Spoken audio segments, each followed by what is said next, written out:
عقل نداره. سلام علیکم استاد. عزتم مبارک باشد. من عبدالله سلام علیکم از رادیو آزادی.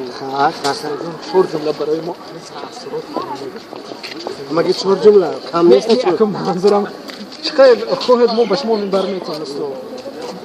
امروز اصلا در ملاقاتی که با رئیس جمهور شد چه موضوعی مطرح کرده شد؟ میدونید از تمام این واقعی که این واقعی فرق داشت، اولا با چی بسیار میدونید در یک وضعیت دوستانه صمیمانه از آغاز همین خیلی که همه چیز فراموش کردن در کار، در حقیقت نوروزی کردن در کار.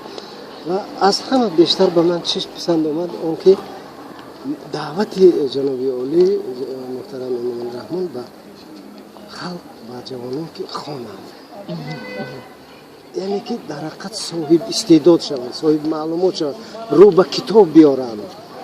در حقیقت همین اگر آدم بیسواد یک کلمه گپ زند، البته وی معلوم است که وی باسواد است یا که بیسواد است. یعنی رو به دانش، وقتی که ما رو به دانش می‌گیریم انشاءالله آینده تاجیکستان هم خوب می‌شود،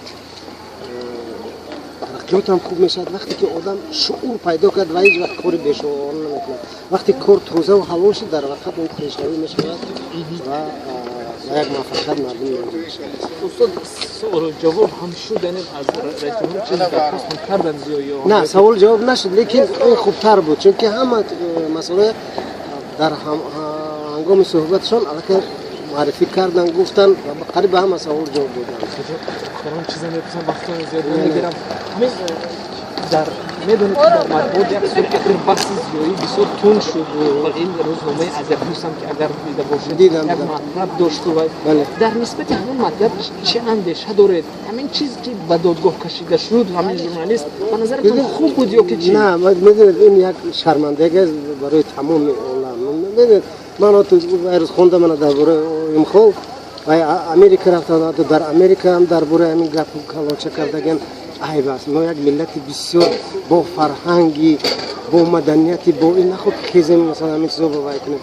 خیلی بگذار آزاد باشد و خیلی دموکراتی از آزادی است بگذار نویسن، لیکن آخه این چیزا و بعد راست گپی من قدر نقض نمیبینم، این نقشه های قدر دوست نمیدارم. من میخوام این نقشه ها دورتر باشه. و استاد یک چیز دیگه میگم که هیچ چیز اشاره نشد در صحبت امروز نسبت همین کشمکشی زیادی با ژورنالیست. نه بسیار صحبت آزاد، بسیار صمیمانه، بسیار صحبت خوب بود. در ضیافت هم شرکت داشتن رئیس جمهور. بله. تشکر استاد.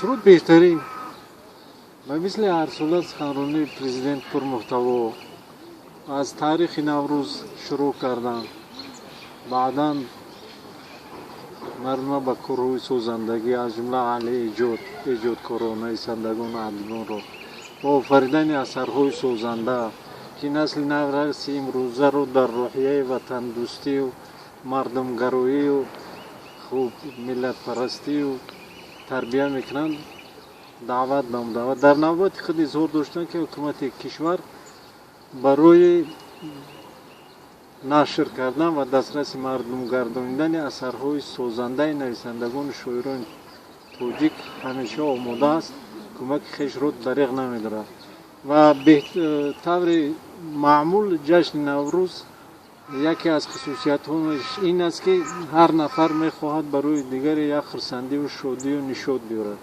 و پرزیدنت کشور هم از این سنت، از این عنعنه رعایت نموده مردم را با خوشخبر خاطر ایشان رو شاد گردانید که با قرار یونسکو این سال در کشور ما جشن یکی از نابغه های ملت تاجیک نورالدین عبدالرحمن جامی 60 سالگی او در سطح بین الملل جشن گرفته میشه. خلاصه گفت سخنرانی پرزیدنت رو میتوان در تمام ساحات در سمت هر یک نفر در سمت فعالیت خویش همچنین یک دستوری راهنما مورد استفاده قرار دهد. سوال جواب هم شد مثلا زیایی ها مثلا چه ها درخواست کردن؟ این دفعه از اون عنعنه رعایت نگردید و فکر میکنم که بهترین کار هم بود، چون که این حال دیگر راه‌های رسانیدن اطلاعات موجود است. پرزیدنت گفتن که میتوانید از سایت پرزیدنت، میتوانید توسط مشاوران پرزیدنت، میتوانید به واسطه با خود ما صحبت کرده عرض نیاز خود رو برسونید. تشکر.